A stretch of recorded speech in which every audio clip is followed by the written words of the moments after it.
ചെറിയൊരു പണിക്കോള് കണ്ടതുകൊണ്ട് തന്നെ കുക്കൊന്ന് ലീവാണ്. അതുകൊണ്ട് ഉച്ച കഴിഞ്ഞപ്പോഴാണ് താഴോട്ട് എത്തിയത് തന്നെ. എത്തിയപ്പോൾ ഇതാ എന്തോ ഒന്ന് ഓർഡർ ചെയ്ത് വരുത്തിയിട്ടുണ്ട് കേട്ടോ.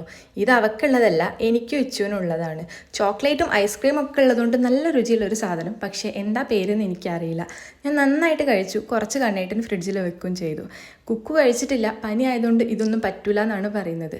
വൈകുന്നേരം കണ്ണേട്ടം വരുമ്പം കൈ നിറയെ സാധനങ്ങളുമായിട്ടാണ് വന്നത്. 3 ദിവസത്തേക്കുള്ള അവധിക്ക് കഴിക്കാനുള്ള സാധനം കേട്ടോ അതൊക്കെ. വൈകുന്നേരം കണ്ണേട്ടം വന്ന ശേഷമാണ് ഞാനും കണ്ണേട്ടനും കൂടി ഒന്നിച്ചിരുന്ന് ചോറൊക്കെ കഴിച്ചത്. ചോറ് കഴിക്കുന്ന നേരത്താണ് എന്തേലും ഒരു സിനിമേൻ്റെ ചെറിയൊരു ഭാഗം കാണുക കേട്ടോ. അത്രേ കാണൂ, അതിനുള്ള സമയം ഉണ്ടാകാറുള്ളൂ.